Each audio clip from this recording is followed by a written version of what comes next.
കൂട്ടുകാരി ഇതാ നാളെയാണ് കേട്ടോ വീട് കൂടലിൻ്റെ പരിപാടി വെച്ചിരിക്കുന്നത്. ഞാൻ പണി കഴിഞ്ഞ് ഇന്നും പണിക്ക് പോയി. പണി കഴിഞ്ഞ് വന്നിട്ട് കുറച്ചെല്ലാം സെറ്റാക്കിയതാ. അടുക്കളയും കുറച്ചെല്ലാം ഇവിടെ സെറ്റാക്കി. ഇനിയും സെറ്റാക്കാനായി ഉണ്ട്. സെറ്റാക്കാൻ കബോർഡ് വർക്ക് ചെയ്യാത്തതുകൊണ്ട് ഇപ്പോൾ നമുക്ക് ഈ ഇങ്ങനെ വെക്കാനേ കഴിയുന്നുള്ളൂ. പാത്രമെല്ലാം കുറച്ചെല്ലാം ഇങ്ങനെ ഒതുക്കി വെച്ച് ആൾ വരുമ്പോൾ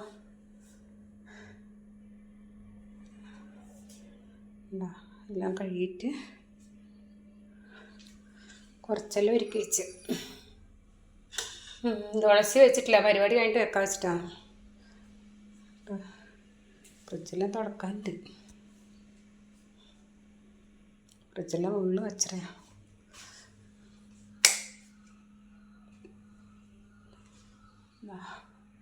ഏകദേശം അങ്ങനെ ഒരുക്കി വെച്ച്. ഇനിയിപ്പോൾ മുഴുവൻ ഒരുക്കണമെങ്കിൽ പിന്നെ ഒരിക്കലും അവിടെ കർട്ടനെല്ലാം ഇട്ടു. ഡോറില്ലാത്തതുകൊണ്ട് അവിടെ പൂച്ചക്കുട്ടികൾ വേണ്ട മേലെ നിൽക്കുന്നുണ്ട്, മേലെ കിടക്കും. ഇനി അവിടെ മഴക്കാലം നമ്മളൊക്കെ എല്ലാം ഡോറ് വെക്കണല്ലേ, വെള്ളം ഉള്ളും ഇങ്ങോട്ടാ വരിക. ഇവിടെ അങ്ങനെയൊക്കെ സെറ്റാക്കി. ബെഡ്ഷീറ്റെല്ലാം വിരിച്ച്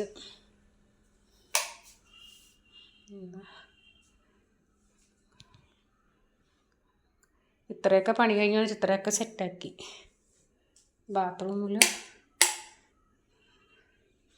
നല്ല വൃത്തിയാക്കാൻ്റെ അത്ര ഇനിയിപ്പോൾ അങ്ങനെ നല്ല പണിയിട്ട് പിന്നെ ഒക്കെ സെറ്റാക്കി.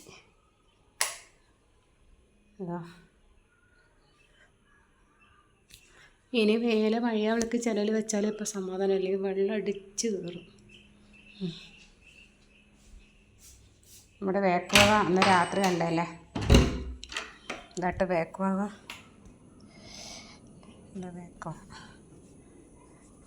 വേക്കുവാകത്തിലെ പണിയുണ്ട്. ഇവിടെ വർക്ക് ഏരിയയിലാക്കിയിട്ടാലിപ്പോൾ പിന്നെ മഴ അങ്ങോട്ട് വെള്ളം അടിക്കാണ്ടിരിക്കുള്ളൂ. ഷീറ്റിട്ടിട്ട് ഗിൽസെല്ലാം വെച്ചാൽ രാത്രി ആകുമ്പോൾ ഇവിടെ പേടിയില്ല. മറ്റേ നായ്ക്കൾ വന്നിട്ട് കടിച്ചു പുല്ലുവാളെ. നമ്മുടെ പണിക്കാരൻ്റെ ഡ്രസ്സെല്ലാം അപ്പുറത്ത് ടാങ്ക് കിട്ടുന്നുണ്ട്. നമ്മുടെ കിണർ ഇത് നമ്മുടെ അവിടെ നിന്നുള്ള കോട്ടേഴ്സിൽ വെച്ചാണ് കരുവേപ്പില ഇവിടെ കൊണ്ട് വെച്ചപ്പോൾ അതാ കിളുത്ത് വരുന്നുണ്ട്. മോട്ടർ കിണറിൽ വെള്ളം കുറവാണ്, അതുകൊണ്ട് തരും ഇങ്ങനെ മോട്ടർ 5 മിനിറ്റ് കൂടുമ്പോൾ തന്നെ വെള്ളം അടിച്ച് കയറ്റണം. അപ്പോൾ നാളെ പരിപാടിക്ക് വെള്ളം വേണമല്ലോ.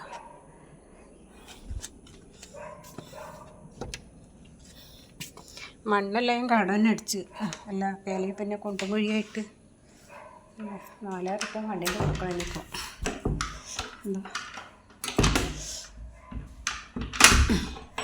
അങ്ങനെയാക്കി. ഇനിയിപ്പോൾ കർട്ടനിട്ടിനി. ഫ്രണ്ട് ഭാഗം പന്തൽ ലൈറ്റെല്ലാം ഇട്ടു. ഇതിപ്പുറത്തൊരു വീട് വരുന്നുണ്ട് കേട്ടോ.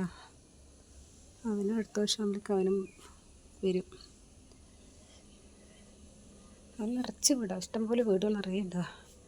നമ്മുടെ പന്തൽ, മനുഷ്യൻ്റെ പന്തൽ. ഇനിയിപ്പോൾ സൈഡ് മറക്കേ പാടില്ല, അപ്പോൾ നാളെ മറിച്ച അതിൻ്റെ പരിപാടി. ഇതാണ് നമ്മുടെ വീടിൻ്റെ മുമ്പിൽ. നമുക്ക് ഇത്രയുള്ള മുറ്റം കേട്ടോ, 3 സെൻറ്റ് സ്ഥലമല്ലേ ഉള്ളൂ, അത്രയുള്ള മുറ്റം ഉണ്ടാവുക. നിറയെ വീട് അടുപ്പിച്ചടുപ്പിച്ച് വീടാണ്. നമ്മുടെ വീടിൻ്റെ മുമ്പിൽ. അപ്പോൾ അത്രയേ ഉള്ളൂ കേട്ടോ അന്നത്തെ. ഇനി മേലെ കഴുകണം, വിളക്ക് വയ്ക്കുമ്പോഴേക്ക് ഇത്ര സമയം വന്നിട്ട് പണിയുന്നു. ഉച്ചക്കലേ വന്നിട്ട് ഇത്ര സമയം പണിയാണ് എനിക്ക്. ഇനിയിപ്പോൾ മേലെ